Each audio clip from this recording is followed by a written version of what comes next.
నమస్తే welcome to Leo news.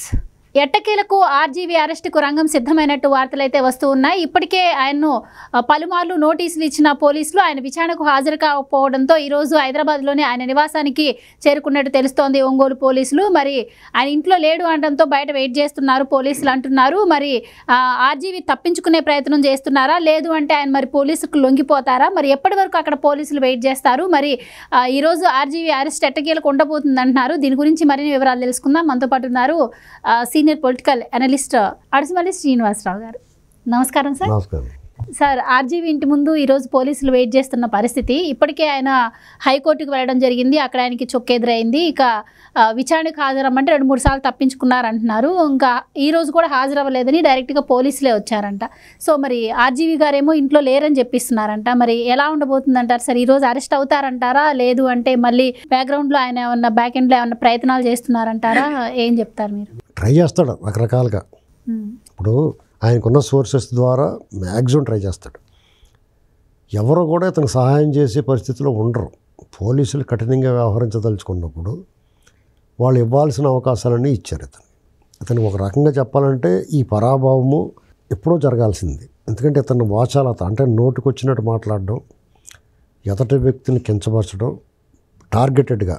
ఇదివరకు చిరంజీవి గారిని, పవన్ కళ్యాణ్ గారిని, నాగబాబు గారిని వీళ్ళందరినీ మాట్లాడేవాడు. వాళ్ళని కించపరుస్తా లేకపోతే అల్లు అర్జున్ గారినో లేకపోతే మహేష్ బాబునో జూనియర్ ఎన్టీఆర్నో పొగుడుతూ ఉండేవాడు. లేదా వాళ్ళ కుటుంబంలోనే పవన్ కళ్యాణ్ గారిని కించపరచడానికి చిరంజీవి గారిని పొగట్టమో, లేకపోతే చిరంజీవి గారిని కించపరచడానికి పవన్ కళ్యాణ్ గారిని పొగట్టడం, ఇలాగా వాళ్ళే కుంపట్లో రేపడానికి చాలా నీచంగా వ్యవహరించేవాడు.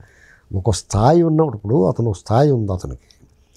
ఒక మంచి దర్శకుడిగా పేరు తెచ్చుకున్నాడు. తర్వాత దరిద్రమైన సినిమాలు తీసాడు, అందరూ అసహించుకున్న తయారయ్యాడు. అతను అవుట్డేటెడ్ అయిపోయాడు, వేస్ట్.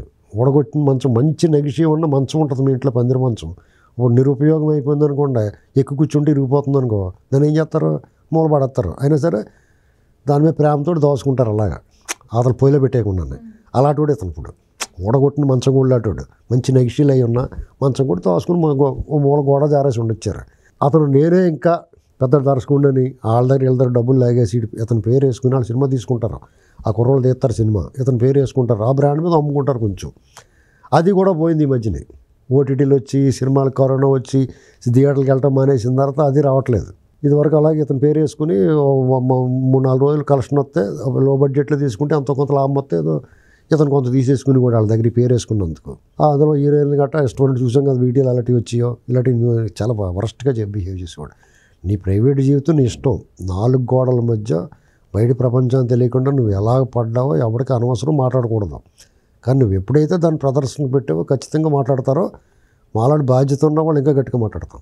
ఎందుకంటే నువ్వు నీ ఇష్టం, నీకు హక్కులు ఉన్నాయి కదా, నేను ఇంతేనే ఎలా ఉంటానో నేను ఎవడు చూడమన్నాడో అంటే ఊరుకుంటారా ఏంటండి? సమాజం నీకు ఏం చెప్పింది? మనిషి సంఘజీవి, సంఘంలో తిరగాల్సినోడు, సమాజం ఎలా ఉందో అలా ఉండాలి. నీ భావాలు సమాజానికి వ్యతిరేకంగా ఉండొచ్చు, ఒక్కొక్కసారి పరిమితి లోపల నీ స్వరాన్ని వినిపించవచ్చు. అంతేగాని అందరూ బట్టలు వేసుకుంటున్నారు కాబట్టి నేను బట్టలు వేసుకోను అని అనకూడదు కదా. ఇప్పుడు అందరూ బట్టలు వేసుకుని వెళ్తున్నారు, నా ఇష్టం, నేను బట్టలు వేసుకోను, నేను రోడ్డు మీద పిచ్చోడు అని చెప్పి జైల్లో పడేస్తారు, పిచ్చి హాస్పిటల్లో పడేస్తారు. అలాంటి పరిస్థితులు ఇతను తాలూకు పరిచయస్తులు కానీ, ఇతని మిత్రులు కానీ, లేకపోతే ఇతని దగ్గర పనిచేసిన అసిస్టెంట్లుగా పనిచేసిన వాళ్ళు, ఇప్పుడు ఉన్నత స్థాయిలో ఉన్నవాళ్ళు కానీ రకరకాలుగా ఇతన్ని కాపాడుతూ వచ్చారు ఇన్నాళ్ళు. ఆ గౌరవం మొత్తం ఐస్ క్రీమ్ కరిగినట్టు కరిగిపోతుంది. ఐస్ క్రీమ్ తీసుకొచ్చి ఎండలో పెట్టేస్తే ఏమైపోతుంది, కరిగిపోదా? అలాగే కరిగిపోయాడు ఇతను. ఇప్పుడు అతను ఒట్టి రామగోపాల్ వర్మ మిగిలాడు. జగన్మోహన్ రెడ్డి వేసి బిస్కెట్లకి వాళ్ళు పడేసి డబ్బులు కక్కుతుపడి అత్యంత నీచంగా నువ్వు ఎవరిని మాట్లాడు? చంద్రబాబు నాయుడు గారు, పవన్ కళ్యాణ్ ప్రజల్లో అత్యంత ఆదరణ ఉన్న వ్యక్తులు, లోకేష్ గారిని, వాళ్ళు ఇండియాలోనే లెజెండరీ పొలిటీషియన్ చంద్రబాబు 4.5 దశాబ్దాల రాజకీయ జీవితం. అతను మనందరం కులాల, మతాల, ప్రాంతాలకు అతీతంగా మనం గౌరవించుకోవాలి. ఇప్పుడు కేసీఆర్ గారైనా, చంద్రబాబు గారైనా, రాజశేఖర రెడ్డిని గౌరవించుతున్నారు కదా అందరూ. అలాగే పివి నరసింహరావు గారిని, చెన్నారెడ్డి గారిని, వీళ్ళందరూ, ఎన్టీ రామారావు, వీళ్ళందరూ లెజెండరీ పొలిటీషియన్స్. వాళ్ళ స్థానంలో, వాళ్ళ స్థాయిలో వాళ్ళు ఏదో ప్రజల కోసం చేశారు. వాళ్ళు నువ్వు అభిమానించిపోయినా పర్లేదు, కానీ వాళ్ళు దేశించడం, దూషించడం తప్పు కాదు కదా. తప్పు కదా. నువ్వు వాళ్ళని కించపరుస్తూ పోస్టింగ్లు, మార్ఫింగ్లు చేసి ఫోటోలు నువ్వు షేర్ చేయటం కానీ, నువ్వే వేయటం కానీ, వాళ్ళ మీద సినిమాలు తీయటం కానీ, లక్ష్మీపార్వతులు అటువంటి ఎన్టీ రామారావు గారికి ఆవిడే అంతా చేసింది, మిగతా వాళ్ళందరూ ద్రోహం చేశారన్నట్టు ఆవిడ హీరోయిన్ కింద చూపించడం ఇవన్నీ కరెక్ట్ కాదు కదా. మీరు ఇంత చెప్తున్నారు ఆర్జీవి ఇన్ని చేశాడని, కానీ జగన్మోహన్ రెడ్డి గారు మొన్న ప్రెస్ మీట్ పెట్టినప్పుడు అంటున్నారు, అంటే ఆర్జీవి చేసిన తప్పేంటి, సినిమాలు తీస్తే తప్ప, అంటే సెన్సార్ బోర్డే పర్మిషన్ ఇచ్చింది ఆయన సినిమాలకు, మరి ఆయన చేసిన తప్పేంటి, ఆయనపై కక్షపూరితంగానే కేసులు పెడుతున్నారని మాట్లాడుతున్నారు. సినిమాలు తీయడం తప్పు కాదండి, బ్లూ ఫిల్మ్ తీయకూడదు కదా, సినిమాలు తీయటం తప్పు. ఇప్పుడు ఓటీటీ ప్లాట్ఫామ్స్ వచ్చినాయి, అందులో సెమీ బ్లూ ఫిల్మ్లు వస్తున్నాయి, మొత్తం అన్నీ చూపిస్తున్నారు, బట్టలు లేకపోవడం ఒకటి తప్ప మిగతా అంతా చూపించేస్తున్నారు అక్కడ. ఇలాంటి ఓటీటీ ప్లాట్ఫామ్ రాకముందే ఇతను దరిద్రాలు చూపించాడు, పైగా వ్యక్తుల క్యారెక్టర్ అసాసినేషన్ చేశాడు. నువ్వు ఏదో కథ తీసుకుని ఎవరో ఒకరిని చూపిస్తే పర్లేదు, నువ్వు పలానా వ్యక్తులను పెట్టి వాళ్ళని అవమానకరంగా తీసి, పైగా ప్రాంతాల మధ్య ఇచ్చిపెట్టడానికి, కులాల మధ్య ఇచ్చిపెట్టడానికి, కమ్మరాజ్యంలో కడప బిడ్డలో, ఇప్పుడు ఏ రాజ్యంలో ఏ బిడ్డలను పెడతావు? And first of all RGV గారిని అరెస్ట్ చేసింది సినిమాలు తీసినందుకు కాదు, ఆయన సోషల్ మీడియాలో పోస్టులు పెట్టడం వల్ల వికృతంగా అని. మీరు వివేకం సినిమా తీయలేదా అని చెప్పి అన్నీ వస్తాయి. వివేకం సినిమా నిజం కదా అది, అందులో ఎవరిని కించపరచలేదు, ఎవరి వ్యక్తిత్వానం చేయలేదు, అందులో ఎవరు ఏం చేశారో చెప్పారు, అది పేపర్లు రాసినాయి, టీవీలో చూపించారు, వివేకంలో చూపించేది కొత్తగా చూపించలేదు. అలా కాదండి, వివేకం సినిమా సిబిఐ షార్ట్ షీట్లో ఏముందో అలాగే టీవీల్లోనూ పత్రికల్లోనూ ఏమొచ్చిందో అదే ఉంది సినిమాలు దృశ్య రూపం, అది అక్షర రూపం, ఇది దృశ్య రూపం ఉన్నాయి వివేకం సినిమా. అది దాని గురించి వాళ్ళు బాధపడకూడదు, అది కోట్లాది మంది చూశారు, అది నమ్మారు, నిజమని నమ్ముతున్నారు. ఇప్పుడు ఆర్జీవి తీసింది ఎవడో నమ్మడం, వాళ్ళు కేవలం ఇరిటేట్ చేయడం, వాళ్ళు కూడా ఇగ్నోర్ చేశారు, లేకపోతే అప్పుడే కొడతారు, ఇంక కొట్టలేరా? ఆర్జీవి లాంటి ఒక జీవి, ఇలాంటి వాళ్ళు పెద్ద లెజెండ్ల మీద చేయగలిగినప్పుడు ఆ లెజెండ్లు ఏం చేసి గోడని తొక్కలేరా?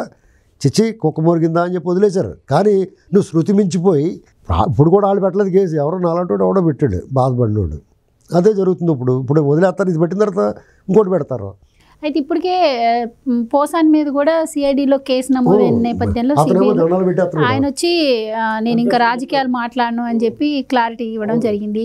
ఇప్పుడు ఇంకా ఈయన అరెస్ట్ చేయడానికి వెళ్ళారు, మరి ఈయన అరెస్ట్ అయ్యేదాకా వెయిట్ చేస్తారంటారా? ఈయనే విచారణకు వచ్చేసి ఇంకా నాది కూడా తప్పైందని ఈయన కూడా ఒప్పుకునే ఛాన్స్ ఉంటుందంటారా? ఇప్పుడు ఈయన పోలీసులు పిలిచినప్పుడు నాకు సమయం కావాలన్నాడు, సమయం ఇచ్చారు కదా వాళ్ళు, ఆ సమయం ప్రకారం నువ్వు ఇచ్చిన మాట ప్రకారం వాళ్ళకి హాజరయ్యి, ఇప్పుడు చాలామంది హాజరయ్యారు, హాజరైన వాళ్ళకి నోటీసులు ఇచ్చి పంపించారు, లేదా రిమాండ్ అయితే బెయిల్ పెట్టుకో.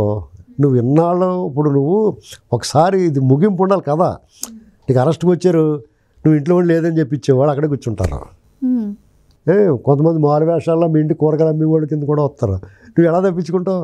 ఇప్పుడు మీరు ఫుడ్ ఆర్డర్ పెట్టుకోవాలి కదా, ఎవడో కూడా ఆ ఫుడ్ డెలివరీ బాయ్ లాగా వచ్చేస్తారు, లోపలికి చూస్తారు, బయటకు వచ్చి ఉన్నాడండి లోపల ఉన్నాడండి అని చెప్తారు, తలుపులు బదులు కూడా తీసుకుపోతారు. అంత వరకు తెచ్చుకుంటావు ఎందుకు? నువ్వు ఎన్నో సినిమాల్లో చూపించో, నీకు ఆలోచన ఉంటుంది, మెత్త లేమాను కాదు కదా.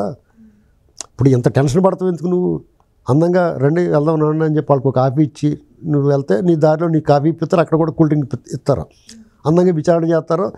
నువ్వు తప్పించుకోవడం లేదు, ఒకవేళ తప్పు అయిపోయిందని క్షమాపేక్ష ఎప్పుడు చేయనండి ఇలాంటి పనులు అన్నీ మానేస్తారండి అని చెప్పామనుకో, కొంత వెసులుబాటు ఉండొచ్చు, మర్యాదగా మాట్లాడతారు నిన్ను. ఇలాంటి పనులు చేస్తే ఖచ్చితంగా హ్యాండిలింగ్ చేస్తారు వాళ్ళు. పోలీసు వాళ్ళు ఖచ్చితంగా కొడతారు, కొట్టినట్టు కనపడకుండా కొడతారు, కొట్టలేదని చెప్పిస్తారు పైగా మళ్ళీని. ఒకవేళ డాక్టర్లు కొట్టేయారండి బాబు అని చెప్పినా కానీ అబ్బాయి నేను ఏం కొట్టలేదండి బాబు అని జడ్జి గారు చెప్తారు, అలా కొడతారు వాళ్ళు. అవన్నీ అవసరమా? కాబట్టి మూసుకుని జాగ్రత్తగా పోలీసు వాళ్ళు వాళ్ళకన్నా ముందే వెనక్కేసి కూర్చుంటే, వాళ్ళు ఏదో సిగరెట్ కాల్చుకుంటాక పక్కకి ఎక్కడికి వెళ్ళినప్పుడు ఇతను వెళ్ళి కూర్చున్నాడు అందులో వాళ్ళు నిర్గాంతిపోతారు. అలా చేయాలి కానీ నువ్వు ఇంట్లో దాక్కుంటే అన్నాళ్ళు దాక్కుంటావు. ఇప్పుడు ఇంకొక ఊళ్ళో ఇంకొకటి పెడతాడు కేసు, ఇలాగే ఎక్కడ పెడతా అక్కడ పెడతారు, తెలుగు వాళ్ళు ఎక్కడ ఉంటే అక్కడ పెడతారు. నువ్వు ఎలా తప్పించుకుంటావు? ఇప్పుడు ఫోన్ చేస్తే ఫోన్ ఎత్తట్లేదు జగన్ అని వార్తలు వస్తున్నాయి, అతను చచ్చినేస్తాడు, అతను ఫోన్ ఎత్తే అతన్ని కూడా రమ్మన్నారు ఇంకో, ఏం చేస్తావు నువ్వేం చేయాలంటే నువ్వు ఫోన్ చేస్తే ఫోన్ ఎత్తలేదు కాబట్టి నన్ను అంతా జగన్ చేయమని చెప్పు, గొడవ వెళ్ళిపోద్ది, నీ మీద కేసు పోద్ది, కొంచెం తగ్గుద్ది ఏంటండి. అలా తెలివిగా తప్పించుకోవాలి కానీ ఆ పొగరు ఏమైపోయింది, నేను ఇంతే, నేను ఇలాగ ఉంటాను, చూడటం మానేయండి, అలాగే ఇప్పుడు కూడా ఉండాలి, అవును ఎప్పుడు ఒకలాగా ఉండాలి. అంతేగాని వాళ్ళు కాళ్ళబేరానికి వచ్చేసి ఇప్పుడు బతిమాలుకుని నేను మానేస్తున్నానండి తప్పు అయిపోయింది ఇంకెప్పుడు మాట్లాడండి ఇలాంటి మాటలు మాట్లాడితే జనం వస్తారు, ఉన్న క్యారెక్టర్ కూడా పోద్ది. Right sir, thank you so much.